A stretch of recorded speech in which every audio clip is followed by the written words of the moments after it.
But I was focused, sir, on the reaction you were getting from the president as you were making your remarks. Did you know or did you suspect what you were saying was going, as we're watching this, jibe him a little bit? Well, there's no question that he has advocated, basically a policy of tax the rich. And I have advocated a policy that comes from the Bible, which is a very fair policy of proportional taxation. If it was good enough for God, why wouldn't it be good enough for us? The minute you deviate away from that, you begin to get into all kinds of biases. And one could legitimately make the argument that the rich pay too many taxes. The top 1% pays 37% of the taxes. The top 5%, 59% of the taxes, but they don't make that much of the income.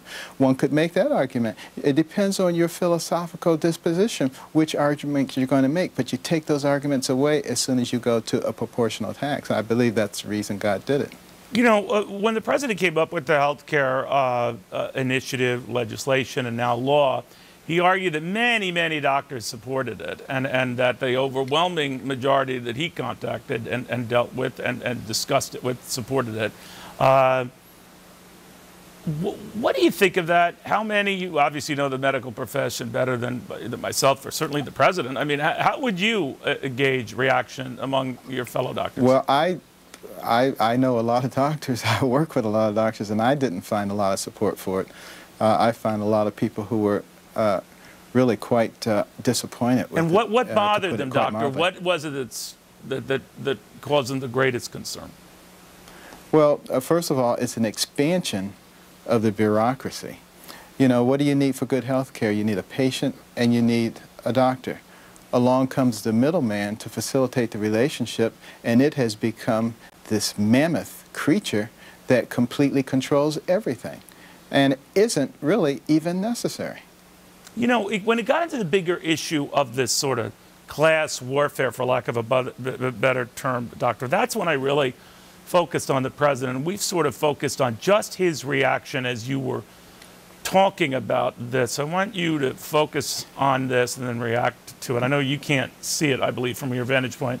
I'll suffice it to say that our viewers at home will be able to engage his not too pleasant reaction to what you were saying. Let's take a peek at this. Well, you know, you make $10 billion, you put in $1 billion. You make $10, you put in 1. Of course, you got to get rid of the loopholes. But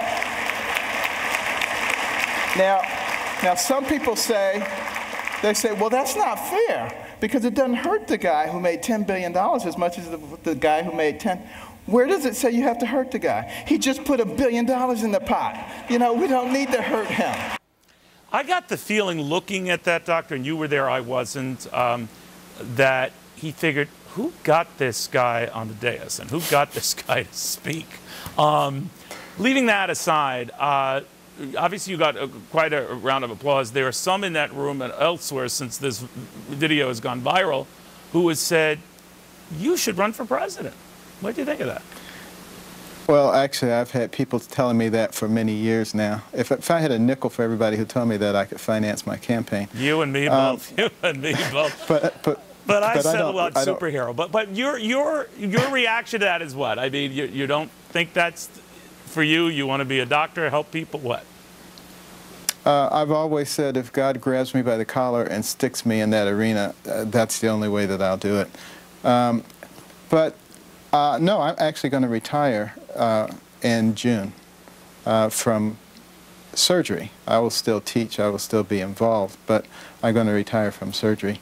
So it does open up a lot of possibilities for me. You know, I'm very focused on education and getting the populace back to where it used to be, like back in 1831 when Alexis de Tocqueville came here and was so impressed, because an uneducated populace will fall for anything.